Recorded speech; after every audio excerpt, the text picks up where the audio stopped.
Hello, and welcome back to Nothing Fancy. Today I'm going to give you guys my honest opinion on the Detroit axle drilled and slotted rotor brake kit from Amazon on my 2014 Mustang. You want to see a little bit about the install? Stick around, I'll show you what we got going on.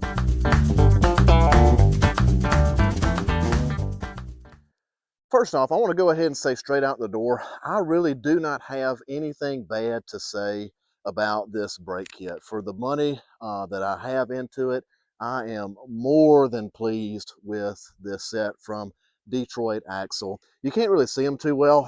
It's a little bit overcast today. I will try to put some pictures of it in the daylight, maybe kind of give you an idea, a better idea of what they look like on the car.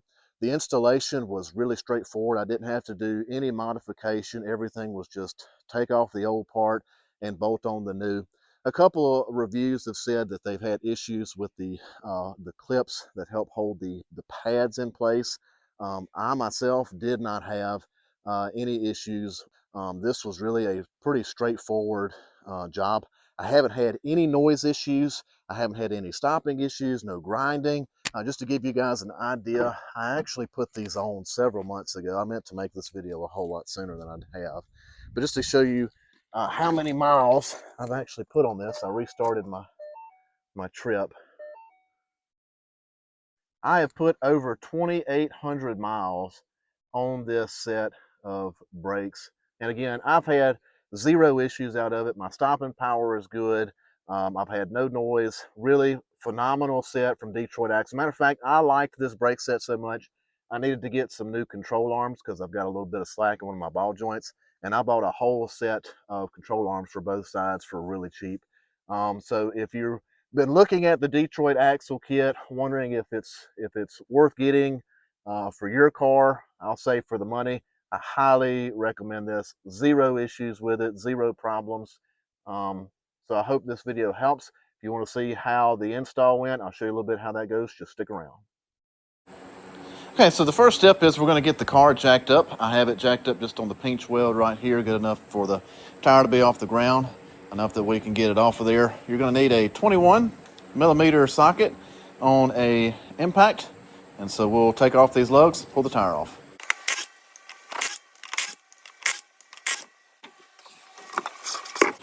Okay, next we're going to get our caliper off, and to get our caliper off, there are two 15 millimeter bolts. You got one up top here and one on the bottom. Let's see if we can get it right there. Get our impact in there, take those out. And one thing we want to do is use either a zip tie or a hook or something to hold our caliper up here. You don't want all of the weight from the caliper dangling on this on these brake lines, because that can damage your brake lines. Okay, so we found a safe place to secure the caliper just on top of the suspension here. Next step is to get our rotor off, and there's a little retainer nut right here. And what you can do is you'll see these teeth. You can kind of pry them teeth open with a little flat blade and wiggle that off, and the rotor, this one's already loose, should come off. Sometimes your rotor may be stuck, and you can use a little rubber mallet to kind of tap around it sometimes to break it free.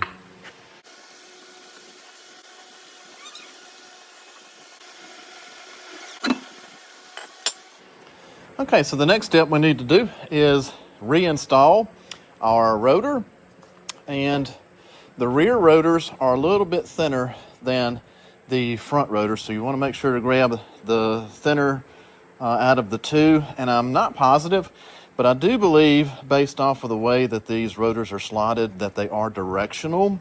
So be sure to grab the ones that are going in the same direction as your tire.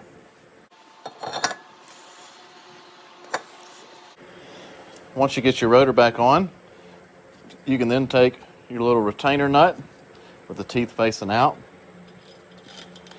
and you can slide it back on there. And a trick that you can do to keep it secured is take your 15 millimeter socket, just kind of place it on there. I'm going to tap it with a rubber mallet.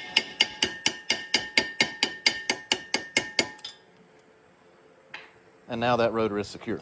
Okay, so one thing I do recommend before you actually take the caliper off, go ahead and break loose the 13 millimeter bolt on the bottom of the bracket that is here. What I ended up having to do is get it restarted onto the rotor so that I could get enough torque in there to break this loose. Because for the tool that I'm going to be using, I need to have this bracket opened. What I'm going to be using is the Maddox disc brake toolkit. And what we're going to need to do is take the number 6. As you can see, this piston has some indentions on it right here. And we have 2 little studs that stick out on this tool. And we're going to set them in place.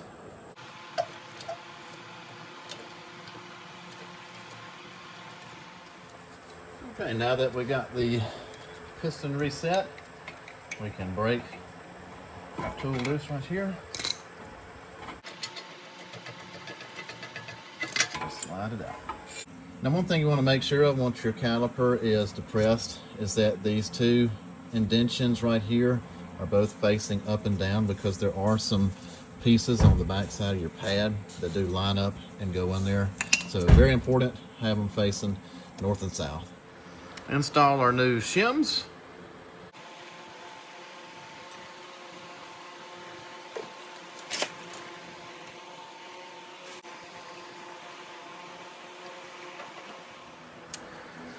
Next, we're going to install our brake pads.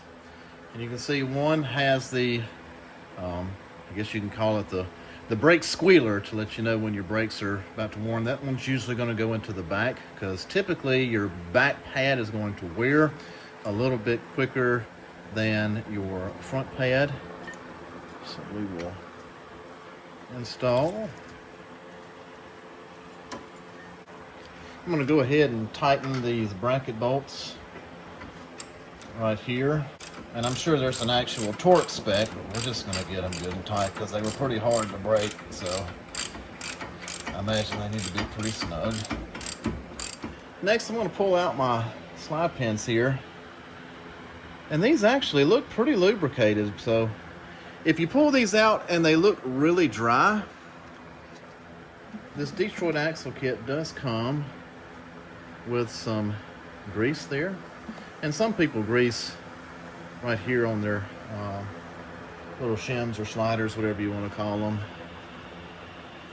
And you can do that if you want to, but this one actually looks pretty good, so I'm going to put it back in. Now we'll reinstall our caliper. And that's it for this rear brake, so I'm going to repeat the process on the upper side, and then I'll show you how to get the front side complete. Okay, so a very similar process for the front brakes. Let's take our 21 mil and get this tire off.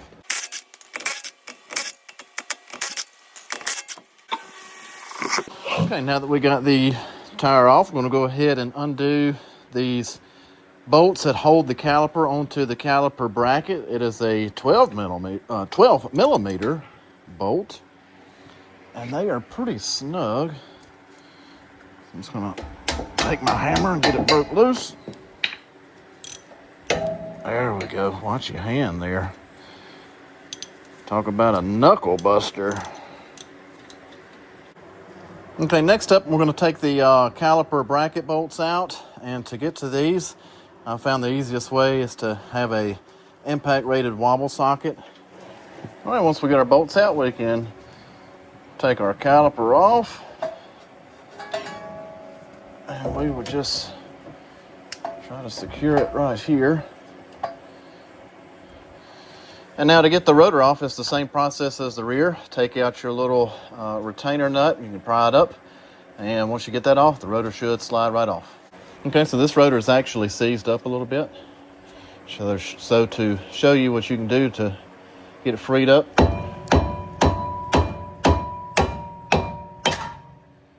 take your hammer and keep tapping it. You saw it come out right there. Boom, boom. There we go. Going on with our new rotor. Find our retainer clip. Retainer clip with the teeth facing out. Get that started on. Push it all the way back.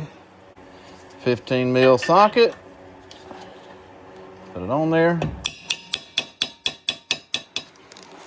Okay, well, I got it right here. We already broke loose these bolts that hold the caliper to the bracket. I'm going to go ahead and take them off and separate the bracket from the caliper. That way we can go ahead and start getting our new pad set into our bracket and also reset the piston on the caliper.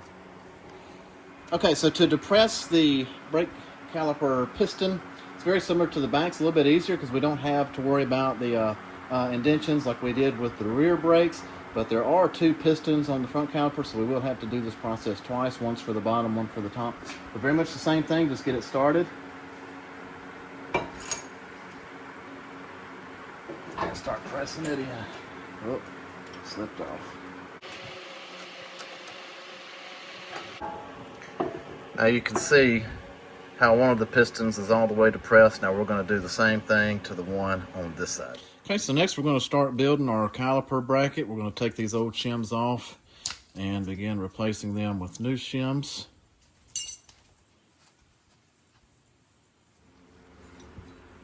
You want to start them at a bit of an angle and just push them into place. And the springs should hold the pads in place, just like that. Okay, and now our front brake is done as well. I'm going to repeat the process on the other side. And while we've gone this far, we may as well go ahead and bleed our brakes. I'm going to get the other side done, and I'll show you how we can bleed the brakes on the 2014 Mustang. Okay, to bleed the brakes, I'm going to be using the Maddox vacuum pump. And if you have a really good air compressor, I very much recommend going with an air tool versus using a manual vacuum pump. But if you don't have a good compressor at home, this is definitely going to get you by. This Maddox even comes with a little adapter to put on top of your brake fluid bottle, and that way it will automatically feed while we put a vacuum on it. And as you can tell, that's the original brake fluid, and it is quite old. So we'll put our brake fluid bottle in here.